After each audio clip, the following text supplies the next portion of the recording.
also understanding your role uh, within the game plan, I think is more important because you could be the most athletic bloke, be the fastest, the strongest, whatever, but if you don't understand your role, you're not going to get picked. Like there are plenty of like wingers that probably aren't as athletic or aren't as big, but because they understand their roles, they tend to put themselves in the right spots at the right time, and then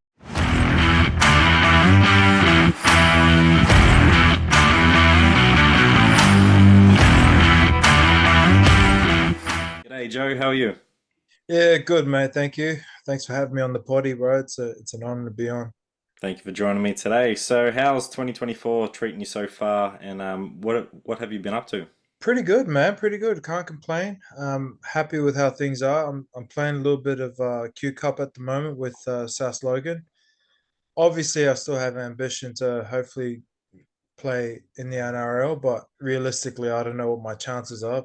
But they are probably pretty slim because of my age, and you know, professionally the game's getting younger. But the desire and the ambition is still there. So I'm really enjoying that. And other than that, I'm doing a little bit of rugby coaching as well. And yeah, What's it been like the transition coming back from rugby union to now rugby league playing in the Queensland Cup? to be honest, not too difficult. I mean, probably the only difference would be is the conditioning element's a little different. Rugby, you know, position specific. I think with how they train, and rugby league, it's you probably have to be more. Uh, I don't know how to frame this without offending anyone. Well, yeah, the conditioning element in rugby league is probably a little different, especially because you're constantly moving, especially in defense. So whereas rugby, in my position, I most of my meters were high speed meters. I'd probably rack up over 1,000 high speed meters each game, just because that's what the game demanded. The league's a little bit different. So other than that, the game's the same. Yeah. Nice. Well, it's a long season, and injuries do happen and chances pop up. So, we'll see what 2024 holds for you in that regard. But you just gotta stay ready, and if the opportunity comes, I know you'll take it. Well, that's it. You just always got to be ready for when the opportunity does come. So that's all I can do, and fingers crossed. Mm. So you started off your professional rugby career playing in the NRL for the Storm and the Titans. What was it like playing NRL at that time? It was nerve-wracking because I didn't really grow up playing rugby league. I was always a union boy. It wasn't really until my second last year in high school where I got asked to come play some rugby league for a local team just up the road from my school. I was in Nudgee at the time, and I was sort of boarding, and Chris Lynn, who is the guy that sort of helped me get into rugby league, he asked me to come play for his side, and you know, long story short, I ended up playing. So the transition was hard, but at the same time, I was pretty lucky because I went into two teams that have established veterans, both in the Storm and the Titans, and they helped me develop, which was good. What was it like playing your first ever game? How sort of nervous and excited were you? Yeah, I was I was pretty nervous. Yeah, I only just turned 18 when that happened. So I was, yeah, what, 6 months out of high school. So you'd go from playing against kids your own age to grown men, and yeah, it was nerve-wracking, but also like a huge blessing, and I'm so grateful that I was able to achieve that. What was it like in your head, having to, now tackle people who are sort of twice your size or, have been playing in the NRL for quite some time and you're not just, tackling 18-year-olds, you're tackling, people who are well into their 20s, even 30s. What was that like in that sort of that mindset shift to being, okay, I need to step up to be able to, perform at this level? Well, Melbourne Storm preseasons are notoriously known for being pretty hard. So I had a lot of practice in preseason, that's for sure. And then at the time, that's when the under 20s comp had just started, and I kind of got a little bit of an exposure there playing against 20-year-olds and stuff in that competition, which kind of was a really good stepping stone for me for the when I did make my NRL debut, knowing that I was tackling guys a little older than me and stuff. So it was still nerve wracking because I think my first game I was going up against marking Matt Rogers. So and he's a legend of both games, you know. So that was a cool experience, and I'm kind of happy that I had that sort of build up because it gave me the more and more I played in that under 20s comp and trained, the more confidence I got. When did you know it was time to switch from NRL to Super Rugby? I wouldn't say there was like a moment in my mind where I felt like I needed to go to rugby per se. I think I just needed a change. My time at the Titans, unfortunately, I was young and I wasn't professional. I was at home, so I was sort of in my comfort zone as well. Like, you know, my my family were half an hour up the road, so I think what I needed for me to really change the trajectory of my career at that time was I needed to move and get out, and that opportunity to go to Canberra just happened to be there, and rugby was always my first love, and the Brumbies are notoriously known as a really good outfit as well. So yeah, it just sort of happened, and I'm glad it did. It's always, scary and, nerve-wracking to move from state to state or, back to a different rugby code, but getting out of your comfort zone and change is always good. So it was good that you decided to make that decision, and it was a great decision in the end, to be honest. Yeah, I mean, it worked out really well. I'm glad that I had that opportunity because a lot of guys who probably, if they were in the same position that I was, probably wouldn't have gotten that opportunity because professional sports is pretty cutthroat. So I was sort of lucky that opportunity turned up for me. And especially with, the last couple of years, there's been a lot of talk and reports in the papers about, rugby league players coming over to Union, and not all rugby league players will get that opportunity or even, succeed in Union because it is, a lot more challenging and there's so many more tactical elements to it, and it's a different kind of fitness, it's a different kind of contact. So, if you do have that opportunity to come over, it's a pretty special one, and you're sort of only in that 1% that can actually make that transition to Union and be successful in Union as well. Yeah, I mean, I don't think people really understand how different the games are. On TV they sort of look similar, although like a lot of rugby league fans probably say that Union's boring, but you know, the nuances involved in rugby, especially with the tactical element, as you said, some of that stuff goes over a lot of people's heads, and in sort of how important it is, and that's why I feel like there's only a certain type of players that can actually probably transition from in between the two, and I feel like having some sort of a background in playing both helps as well. Yeah, 100%. Because even nowadays with me and Ben, my cousin, just watching NRL and just going down to watch the Raiders when we did that a couple of times last year, we're just looking there as a rugby union head on, and like, damn, there's space down the blind side. Why don't they just literally just bounce back and do a couple of different moves to identify that space? And it just doesn't happen as consistently in rugby league. So if you do have a rugby union brain, you can definitely apply it to both sports really well. And I think league does need to look at union a little bit more, and they can really transform the game and make it 10 times better, to be honest. Yeah, yeah, I agree. I think both codes can learn from each other. The thing I would say about league is you got six tackles, well, five, because usually on the sixth you kick. So maybe understanding tactics a little better could really help you. I guess play I guess a different style of rugby league that might be even more enticing than the game already is.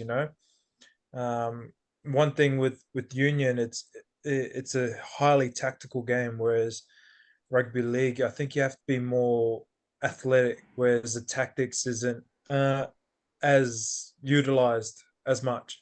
Well, it kind of is now with the new rule changes in rugby league, where the new set of six, and I think as that rule develops, the you'll probably start to see a lot more tactical thinking um, in rugby league, Mm. and hopefully the union game influences it. That Yeah, if they can just sort of, learn from each other, like you said, then it's just going to be beneficial for both sports. And oh, if I athletes I want to, agree. transition from back and forth, then just let them, and it's only good for the game, to be honest.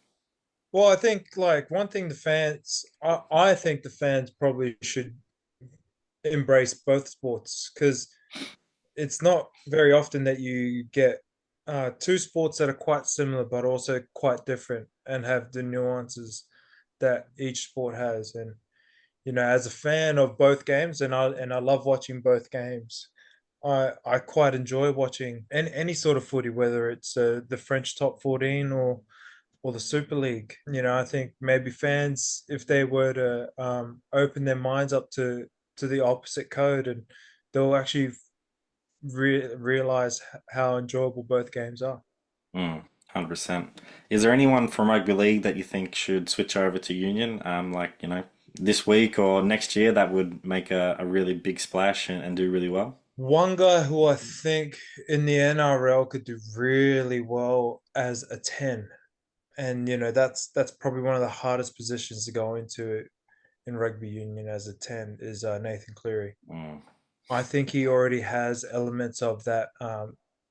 That he seems like he's a tactician already, and then you go off the fact that he's a huge Dan Carter fan as well. So he probably would have grown up watching Dan Carter play, which means that maybe he understands the game a lot more. I don't think I think rugby league players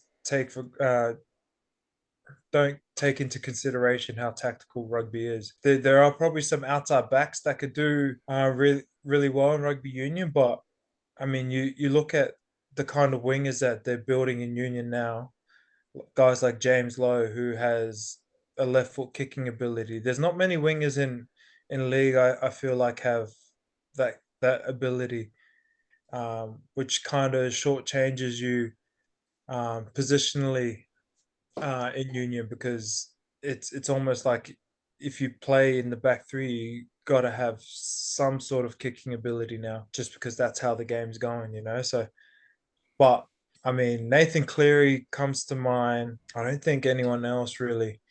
I don't think any forwards could transition unless they played rugby union. If you get a tall, lanky back rower in league, chuck him in the back row, well, he can't jump in the mm, lineouts, and that's a difficult skill to learn. mm, And it's not something that you can pick up straight away. There aren't many guys in league that can play tight end prop or mm, hooker. And these are the sort of things that I don't feel um yeah, people give enough recognition to the sport. mm. But Nathan Cleary is definitely one.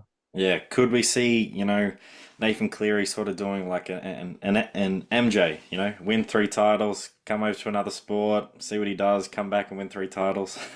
Maybe. I mean, who knows? Actually, another guy who I feel like, and there's obviously rumors about him going to French rugby, is Joey Manu. Like, because he could play, he's got the skill set already to play. I feel like as a ball playing 12 or 13, or the outside back, because he can kick. Mm. But maybe Reece Walsh. Yeah, but I can't really think of anyone else. I reckon it'd be pretty cool to have Rob Valentini come over to NRL and see how he goes and how many meters he makes. The hardest thing for him would be the conditioning element, because he wouldn't be Mm, so used to going back 10. Edge back row would probably suit him better than, say, a middle forward, because middle forwards, man, you work so hard. But mm, yeah, I think he could do well in league. You know, I feel like a lot of the backs in Union could do well in the league. I'm really excited to see Mark Nawanga play for the Roosters. I think he'll do really well. Just his aerial ability and just ability to find the try line is crazy. Well, his ability to find space on the field, like that guy's head is constantly on a swivel, and it's no wonder why he makes so many line breaks because he just sees things before it happens, you know, and that's something that you're almost born with. Hey, it's hard to coach Mm, that that ability. mm. So I think he'd do really well.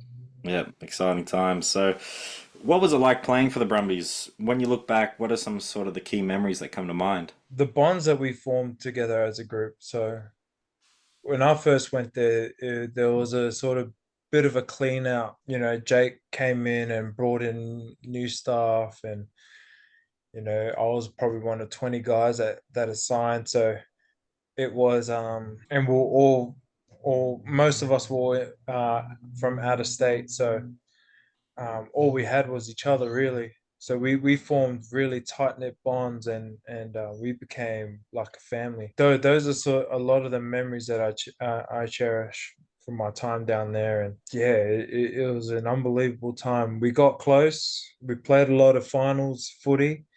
We lost to the Chiefs, I think, in 2013, and we had some pretty decent success, but just wasn't able to go all the way, unfortunately. What was it like going over to South Africa for your first time and sort of revisiting that? Because talking to Alan Alatoa on the podcast, he was, he probably didn't cherish those times as much because when they had the COVID period and when South Africa left the Super Rugby and when they went back over to South Africa, he's like, wow, I really miss these trips. And he just reflects on it like, wow, Union does really take you around the world. Oh man, I think about those trips all the time. Well, Cape Town has my heart, man. I love that place.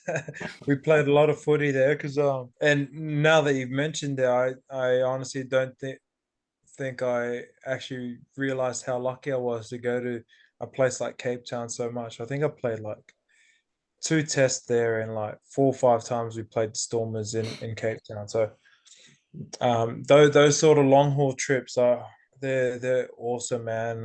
And I really miss those sort of that time because again for the time that we're there, all we had was each other, and that really brought us closer together. 100%. And yeah, that 2013 season, if that's the correct one, that famous victory in South Africa to get into the final as well was incredible. And I don't know if I stayed up to watch that game, but just waking up in the morning and seeing the result and then seeing the highlights was just amazing, to be honest. Yeah, no, that was an epic game. I remember that. We had a quarterfinal. We hosted the Cheetahs at home. Mm, That was a tight game. We just got away, and then I think the Bulls were playing someone.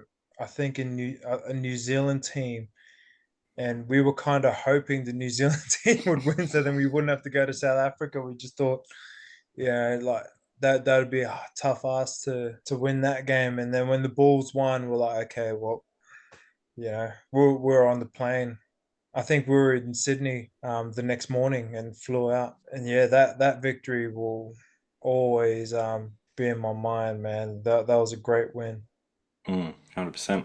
So, how long did it take for you to adjust to Super Rugby and the Brumbies? Was it sort of, just one season, or did it take a couple of pre-seasons to really get used to Super Rugby? What happened with me was I left the Titans maybe a couple months earlier. So I sort of fell out of favor, rightly so, because I wasn't playing very well.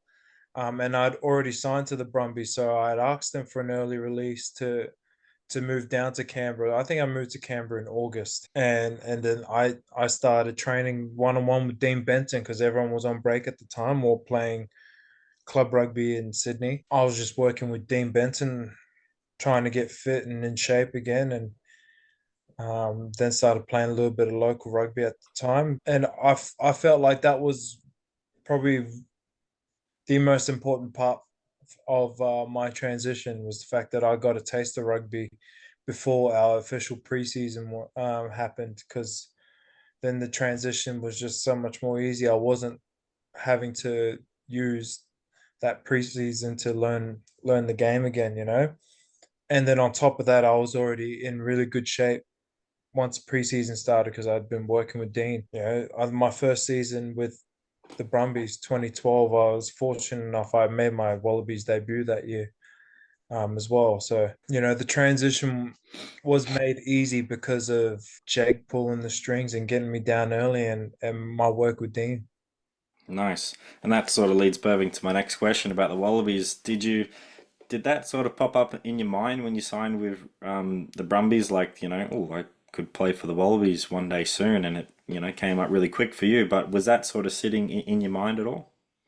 I didn't go with those sort of expectations purely because of where I was at the Titans. I had again, as I said, like I was 20, 21, really unprofessional, you know, didn't really take care of myself and sort of just took that professional lifestyle for granted. So when I said I needed to change, I was sort of just focusing more on changing myself and getting myself ready to hopefully play one game for the Brumbies at least. That was sort of my goal. Completely flicked a switch in my mind, embrace being a professional athlete. Um, and then, you know, it's amazing what a little bit of faith and some work does. and yeah, fortunately, I was able to, you know, debut the first game of the season off the bench for the Brumbies, and then was able to play my first test that same year as well. What was it like playing for the Wallabies? Incredible. I mean, I was born in New Zealand, but I grew up in Australia, and I consider myself Australian. You know, to see my dad sing the national anthem in the crowd, crying, watching me cry and sing the national anthem. Um, Man, probably the one of the proudest sporting moments of my life. Not so much playing the game, but just seeing my dad um, at my first game. Because I knew like how much of a sacrifice he had made to come to Australia, and the sacrifices that he made gets paid off for him because I was able to live out my dream, and that's all he ever wanted. Mm, nah, that's awesome. Shout out to Dad. Nah, Yeah, shout out to all the dads out there. You don't mm, know, you don't realize how important you are to your kids' dreams, man. 100%. Yeah, it was great to see you play for the Wallabies, and you also played against the British Irish Lions, if I'm not correct. That right there with the Brums?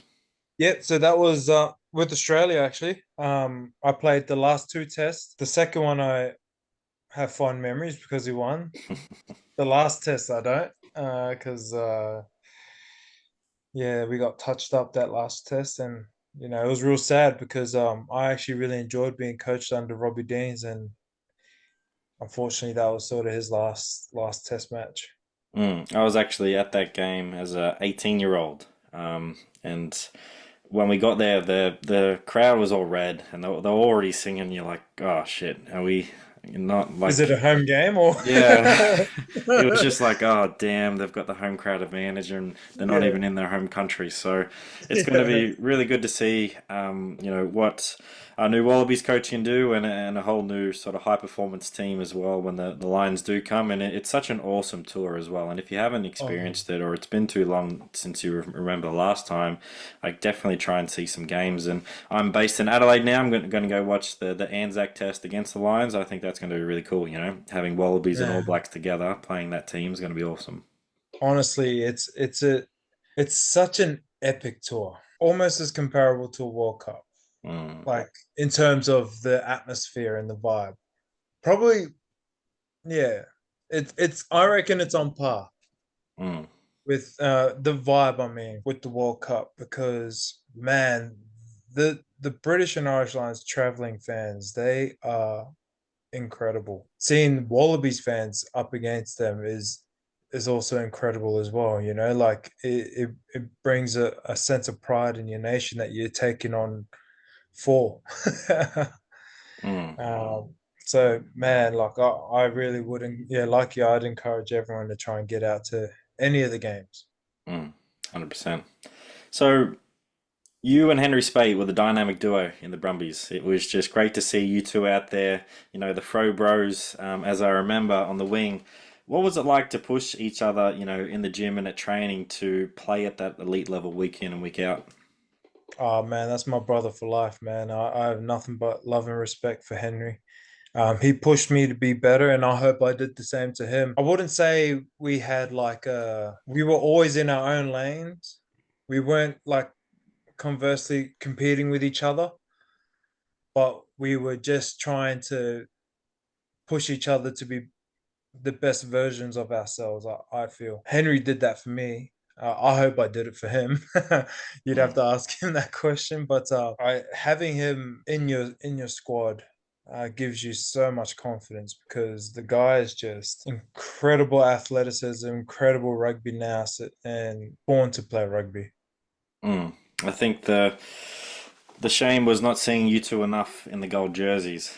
In my personal fan opinion, I think it would have been cool if we saw a bit more of you guys together out there on the wings because you were just devastating and it was awesome to see. Oh man, yeah, I wish it happened, but that's life, I guess. And I'm just grateful that I got to share the locker room with him, and well, once with the Brumbies, and then in Biarritz together. We played together in Biarritz recently, and then obviously the Wallabies. So yeah.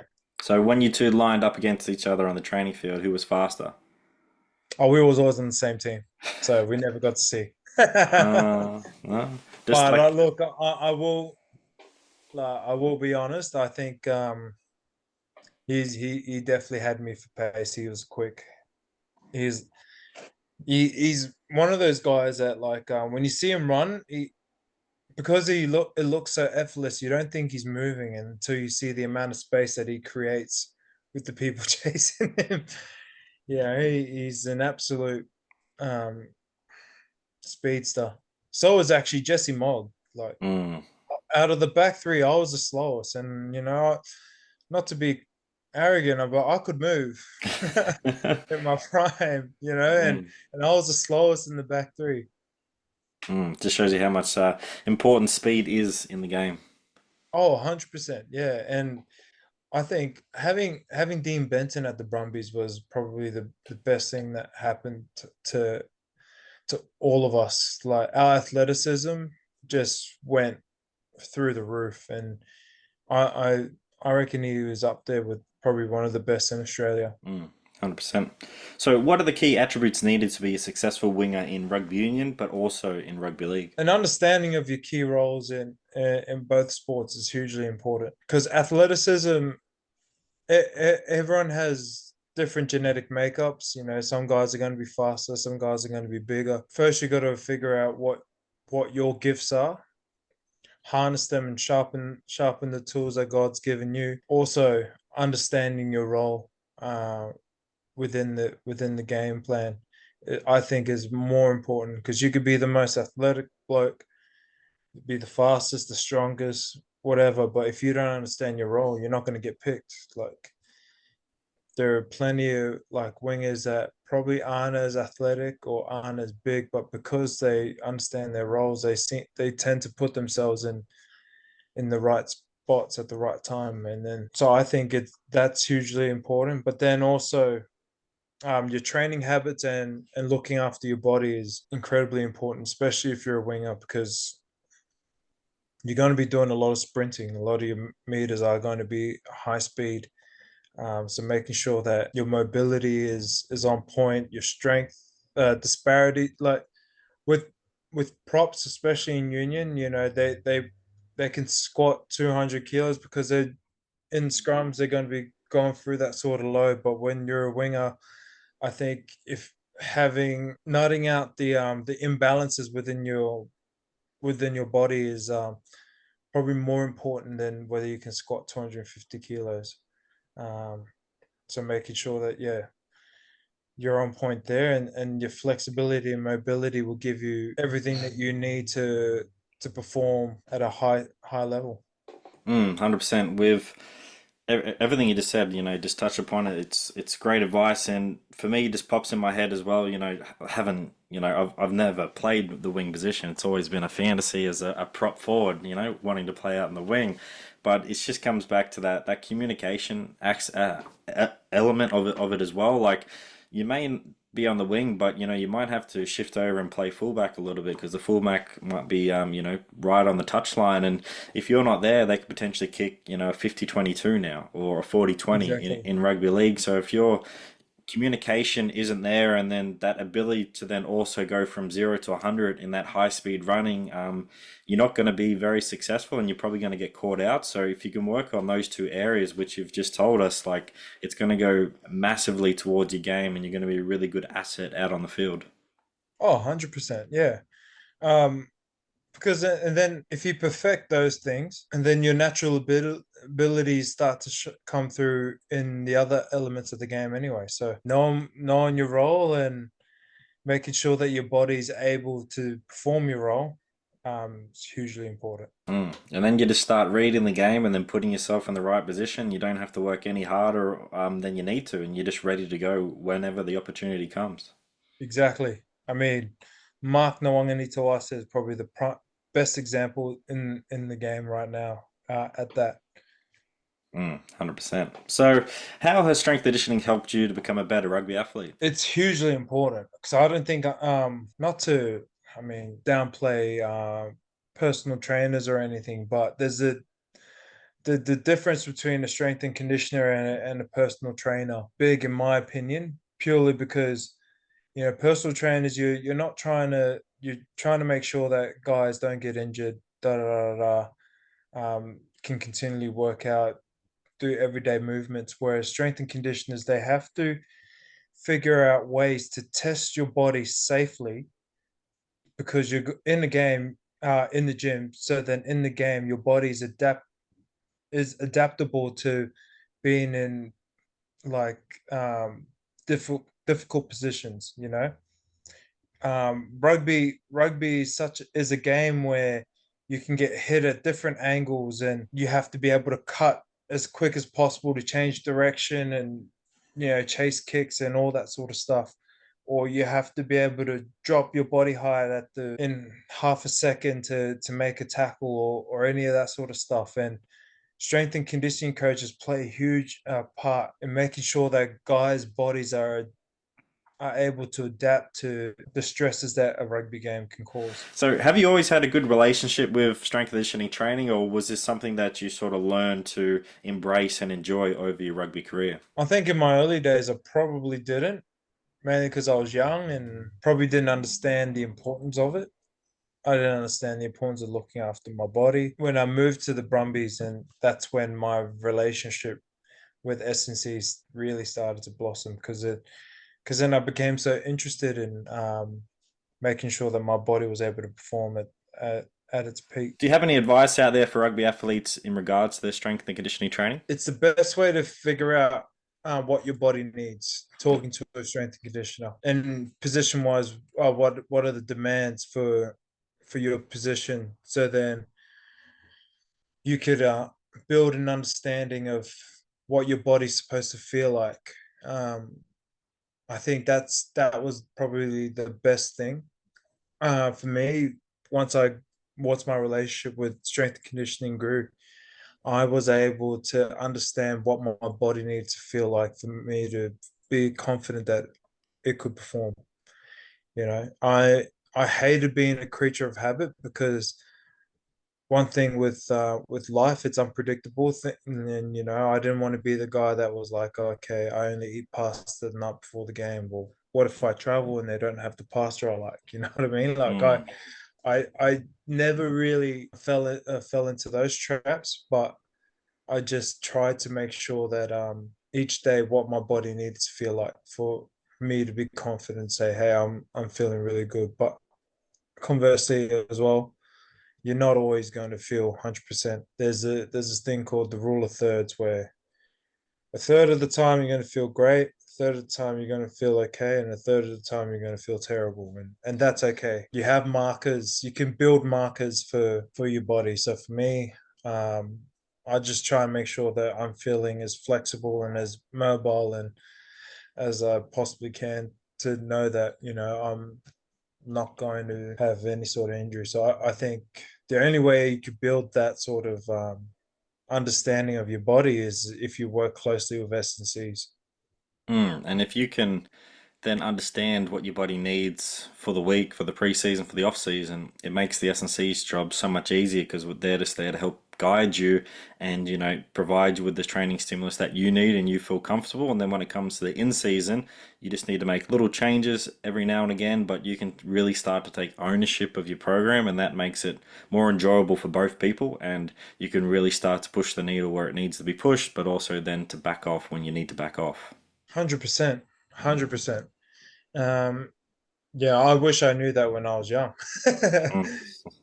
But I'm glad that I know it now because then once I fully retire, at least I know I have markers for life that I'm definitely going to try and keep because I know what my body needs to feel like to feel good.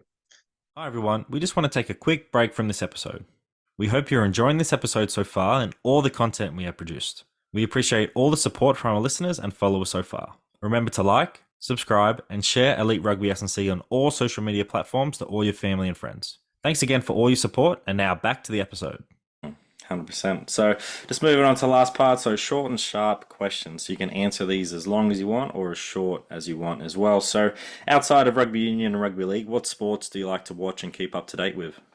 MMA, boxing. I mean, I like all sports, but mostly MMA and boxing. Oh, sorry. I'm a Gunners supporter as well, so I do follow Arsenal in the Prem and hallelujah, they're in Champions League as well. So um, yeah, they're probably my three. Could we see, Joe Tomane, fighting in one of those celebrity matches you see on Win TV, when rugby league athletes go against each other or rugby union? Yeah, I don't know about that. I I'm a huge admirer of their art form, but I don't know if I'll ever do that, right? But who knows? I mean, it's for a good cause. Mm, 100%. Is there any athletes that come to mind in Australia that are due for a breakout year in rugby league and also rugby union? In rugby union, I'm gonna go throw a bit of a curveball. There's a sevens player, Madison Levy, I think her name is. She's an incredible athlete, but she's only 21. Like she's played in the AFLW, and now she's like was one of the youngest players to score 100 tries Mm, in the seven circuit. So I think she's just going to get better because she's only been playing the game for a couple of years and she's young. Like she could like her trajectory could be through the roof, and then I in league I'd probably be interested to see. There's a kid at the Broncos. His name's Dean Mariner. He's young. He's played a few handful of NRL games, and in the games that he's played, he's looked incredible. I think he can be something special. I think he was center of the year last year in the Q Cup when he played at Wynnum Manly. So he could be something special. nice. Definitely keep an eye out for him. But yeah, Maddie Levi, she's a beast, and that whole Yeah, Aussie team is just full of beasts out there, and it's yeah, just great to see them dominate the world stage and do yeah. that every single tournament, even a bad She's tournament, they're still man, finishing like third or fourth. So yeah. yeah. She's 21 though. Like she's not Mm, even in her athletic prime yet. You mm. know what I mean? Like this is the level that she's playing at now.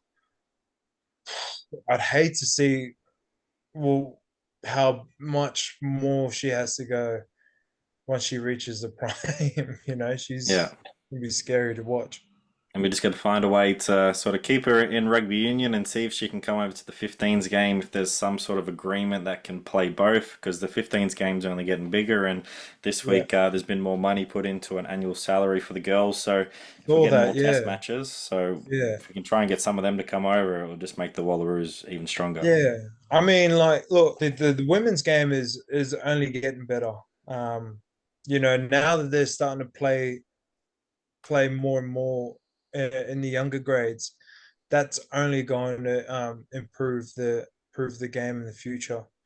I mean, when they first started playing professionally, like those girls, they didn't really have like the junior rugby set up, you know. And now that that's starting to slowly come together, can you imagine what it would be like for them to be playing rugby from the age of 6 all the way through to the pros, like, and how much the game can develop once those things are put in place, you know, like Mm. it's awesome. It's very exciting, but I say scary as well because we just don't know what the performance is, how good the performance is going to be in 5 6 years time when we get these juniors coming through the ranks. It's just scary to see how talented they're going to be, and it's just like now when I see young males come through the system who are just incredibly good. I'm like, damn, that's scary. Like just to see how Yeah. good they are and the potential that they could reach. Well, evolution, man, that's just how things happen. I mean, Mm. the professional game from a rugby and rugby league standpoint 20 odd years ago is completely different now. Yeah, hopefully the we see the same trajectory for the women's game. 100%. So, which song would you pick to sing at a karaoke bar? Sunday morning, Maroon 5. Mm, that's a good song. Yeah, it's a Nice. great tune. I like that. I do remember you like to be on the DJ at the Brumbies gym. Was that correct?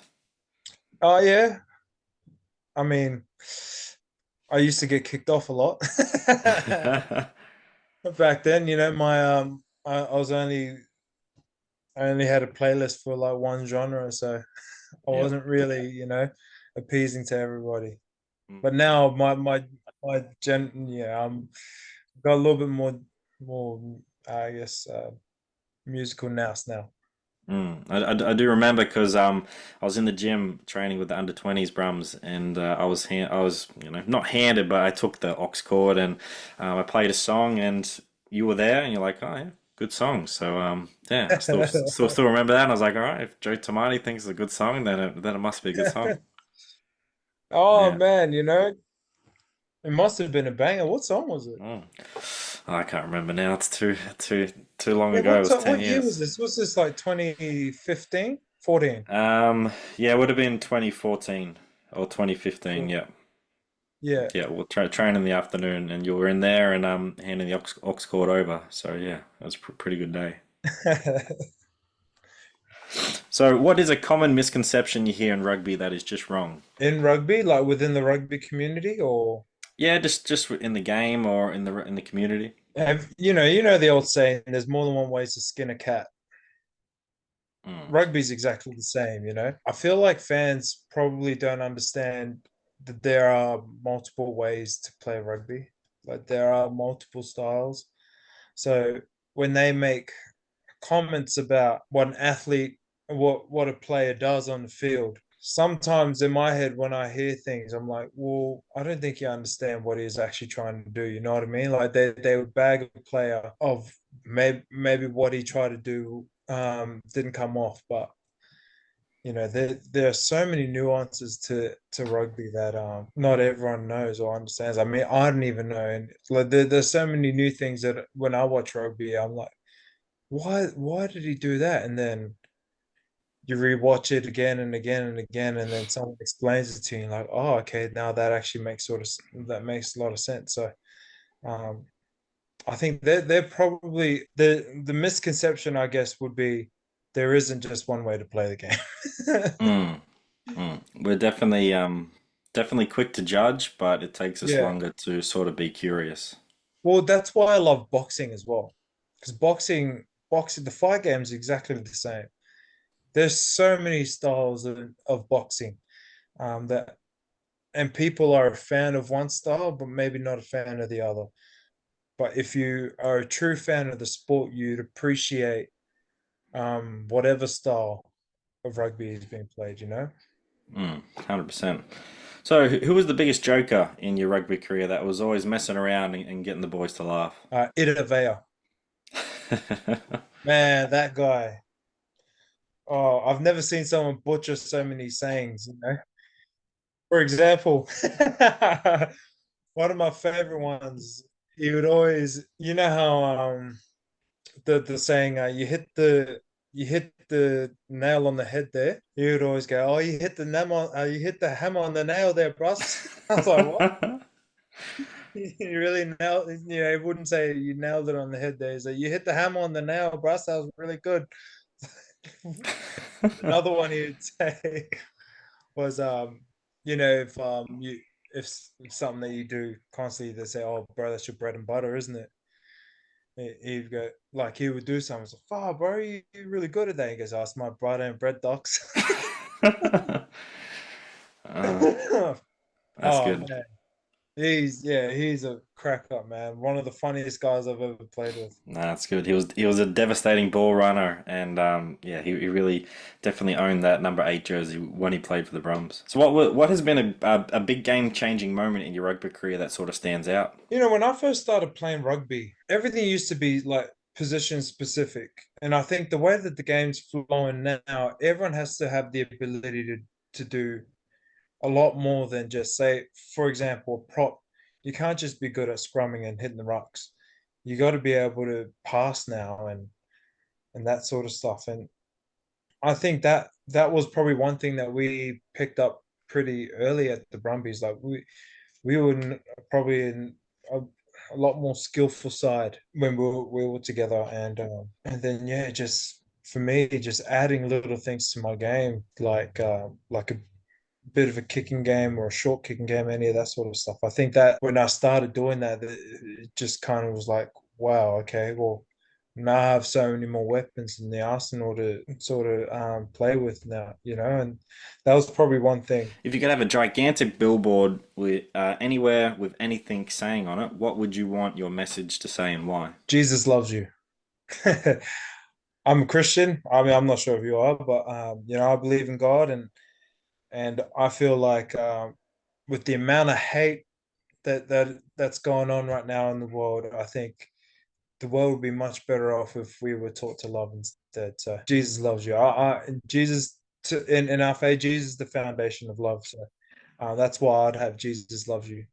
Mm. And I think if you can put that to sport as well, that sport allows to bring any different people, cultures all together to support a team, and I think that's another good way to sort of spread that message as well. Like, if you're a Christian, Catholic, doesn't matter what you are, you can bring each other together and really just enjoy something and love something together.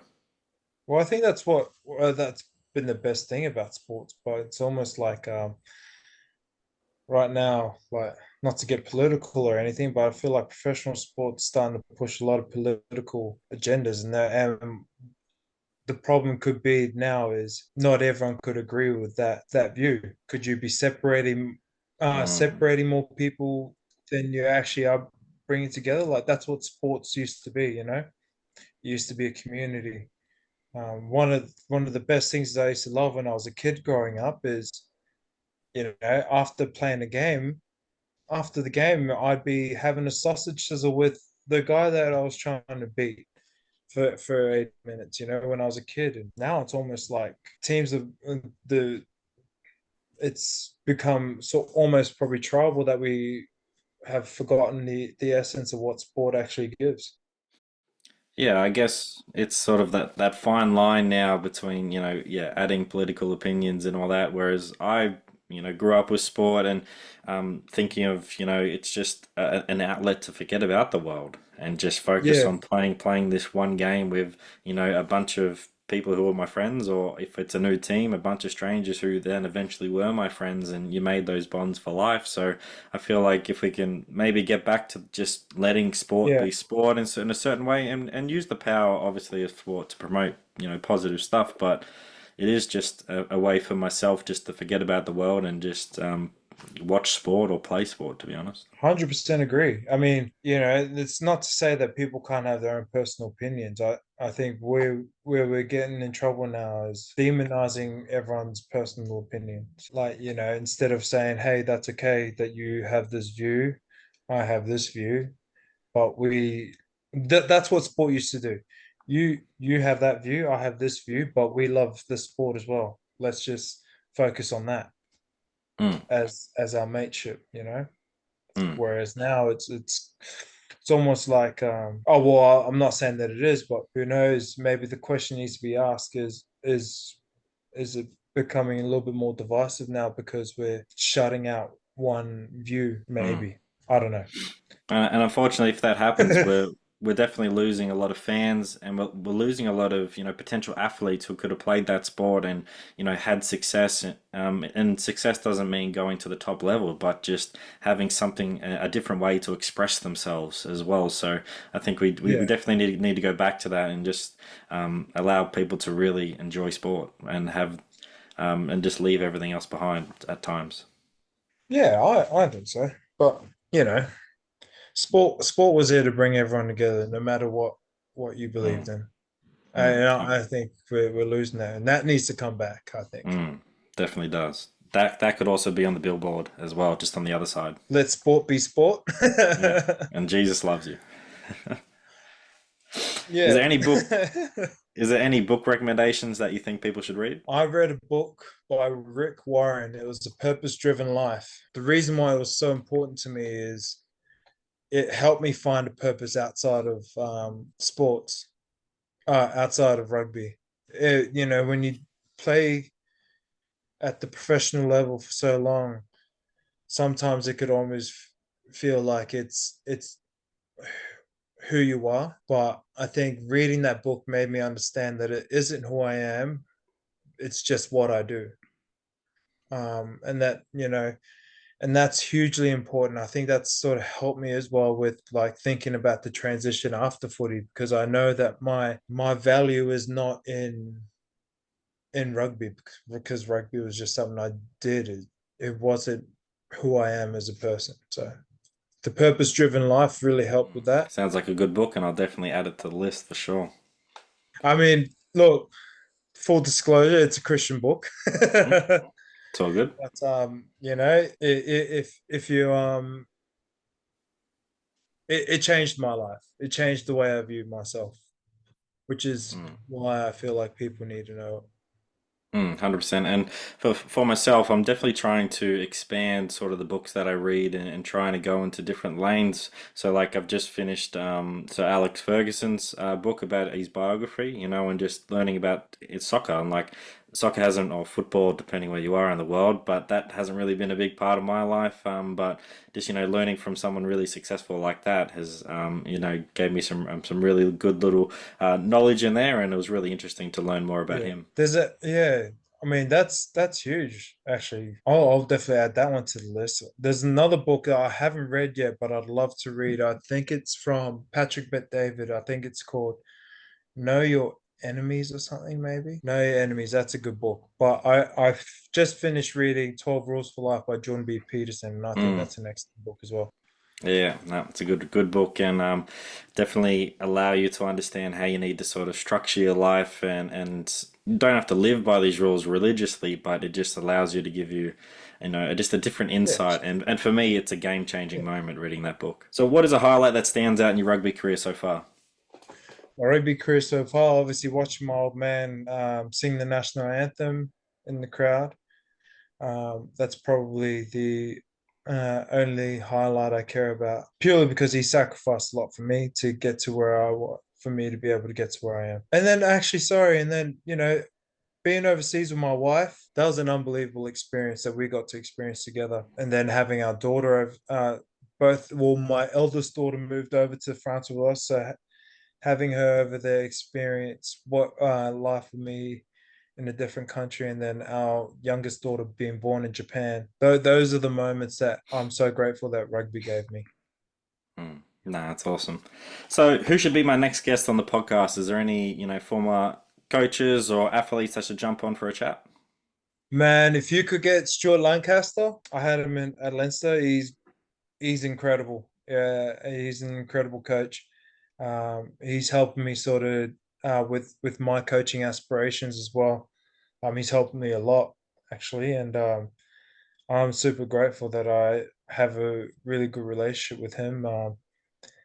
Or Dean Benton. Dean Benton will be a great guy. I mean, geez, I've been coached by a lot of great coaches. Stephen Larkin would be great. He's epic. Um, and has had success in playing and coaching. So those are probably the three guys that I could think off the top of my head. And then, or last one would be Christian Liliafano. Mm. He'd be an epic guy to have on. Amazing story, and I think people would really be inspired by his story of, especially that period where he was diagnosed with cancer and beat it, and then is still playing professionally. Like, Mm. the amounts of willpower and drive that you'd have to be able to get there is incredible. And I think those are probably you only asked for one and I gave you four. So Mm. That's four good ones, and I'll definitely try my best to get them on. oh, awesome, man. I mean, I'll help you out if you can, if you want. I'll Yeah, reach yeah, out to them. that'd be awesome. Easy done. Yeah. So, where can listeners find you on social media if they want to keep up to date with your story? Joe Tomane on Instagram. I promise I will start posting more. I don't really post too much. I post some funny like reels that I see on Instagram and a lot of family stuff, but I will start posting some more footy content and stuff. And yeah, I mean, my DMs are open, man. If anyone wants to have a chat or ask about footy or anything like that, my DMs are always open. I'll try and get back to you as soon as I can. I'm sorry that I probably took a while to get to respond to you, man. But That's all good. I do respond to everyone. That's awesome. Thanks for that. So thanks for joining me today, Joe. It's been awesome to get to know you, get you on the podcast, and understand your rugby knowledge and career so far. And I've gotten a lot of knowledge out of it. I know everyone else will. So thank you very much for joining me today. I really appreciate it. Kieran, appreciate you having me, brother. Appreciate it.